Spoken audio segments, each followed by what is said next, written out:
In the latest season of Criminal Minds, Evolution, the show delivers one of its best twists yet with the reveal of the origin of Gold Star. The season, highly praised by the cast, has combined intense storylines with poignant character moments. Key scenes include Tara, Aisha Tyler, supporting Rossi, Joe Mantegna, as he battles worsening PTSD, and JJ, AJ Cook, dealing with the fallout from a disturbing discovery. The central twist involves Rossi uncovering that a long-lost paper he co-authored, detailing a hypothetical scenario to create serial killers, may have been used to develop the sinister Gold Star program.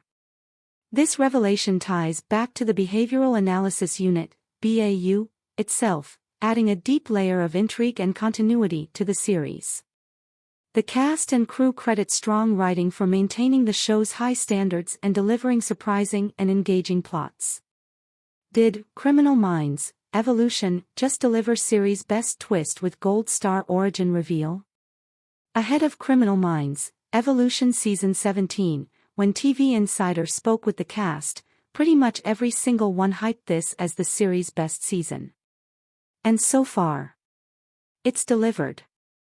Part of that is the latest twist of the season, of which there have been a few, including perhaps the series' most disturbing storyline yet, as the BAU's search for Gold Star continues. But also part of that are the quieter moments we get to see with the team, and among them are two in this episode: Tara, Aisha Tyler, checking in on Rossi, Joe Mantegna, whose struggles post-Voight abduction everyone can see, and JJ, AJ Cook, with Prentice, Paget Brewster, as the two deal with the fallout of the former's discovery of BAUgate, a dark website with deepfake porn of herself, and the latter wanting to quit. It's not often that this show can take the time to show the heart at the center of it, but this episode excels at doing just that. The origins of Gold Star revealed. A scenario in which one, or more, of the team is killed before the eyes of another isn't new to Criminal Minds. Remember Mr. Scratch? But that doesn't make Rossi's opening nightmare any less chilling, especially with him seeing Voight, Zach Gilford, forcing Prentice to hauntingly sing Billie Holiday's "When You're Smiling" before he kills her.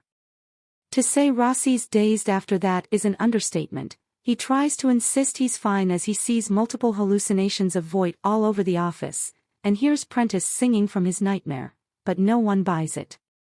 Tara finds him cleaning his gun in his office, with his finger on the trigger, and he finally admits that he has PTSD and it's getting worse.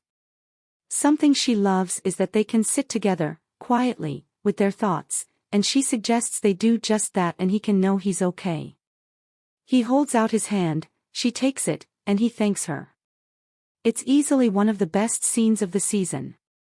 Rossi eventually admits that while he sometimes talks to Unsub in his head to help him profile, he's now talking to Voight all the time and it's unwanted and intrusive. She explains that it's a classic symptom of trauma survival, aka what he went through when Voight locked him in that shipping container. It can be managed, with 90 minutes of therapy a day, minimum. But he doesn't have time for that, so Tara's other suggestion is to do what he says has made Unsubs in his head go away in the past: see Voight in prison. Rossi would rather go to therapy first. He also argues that he knew the others would never get out, whereas Voight is angling to make that possible. But what might help is if Rossi can get Voight to admit to him that he's Sicarius and seeing him behind bars, and after Rossi steps into the elevator and hears and sees the walls closing in on him, a perfect visual for how he's feeling, he does just that and has the guard turn off the cameras in Voight's cell. Voight wonders if he's going to kill him, but Rossi explains that they need to talk, just them, and his deal isn't going through. Voight says he hasn't met his lawyer. Rossi tells him he wants him to admit he's Sicarius and killed 60 people. 62, Voight corrects him. But he knows that's not all Rossi needed to hear. In fact, because he's read Rossi's books, he's figured out he's haunting the agent. Rossi denies it and instead turns to the fact that Voight mentioned Gold Star to Bailey. Voight thinks he's just a totem for something even worse than himself. Rossi argues nothing's worse than him, But Voight points out he'd never give him the satisfaction of saying that unless his repression is so deep he'd rather lie to him than face the truth, which he thinks they can figure out together. All they have to do is take what they know, make deductive inferences, and then build a profile. Rossi wants to start with North Star because he likes to work backwards, and Voight insists it's nothing. Damien and Jade responded to it, he says, because they're looking for clues, and he gave them one. When looking for constellations, you start by finding the North Star, or where it all starts. Damien and Jade are looking for who to blame for why they are the way they are, how the program got started. Voight looked into it, and he thinks Rossi knows. Stuart Howe sounds like the perfect crucible to create serial killers, and Voight wonders who would have given them that idea. With that, Rossi returns to the team with a box of old files from the archives. 30 years ago, Rossi and Gideon drafted, but never submitted, a paper. When the study of serial killers was ramping up, they were asked to come up with a hypothetical scenario that would generate a serial killer, how to find at-risk kids who grew up in 360-degree environment of family violence, remove them from that environment and isolate them in worse conditions, ideally during puberty, where they can then be evaluated for psychopathy. Given the right variables, these kids could be controlled and directed. It was never published because it felt like a recipe, but it seems like someone got a hold of that paper and created Gold Star.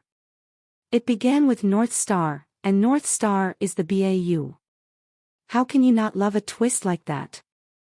I just feel blessed to read scripts like that, Montaigne tells TV Insider. I'm a firm believer of, if it ain't on the page, it ain't on the stage.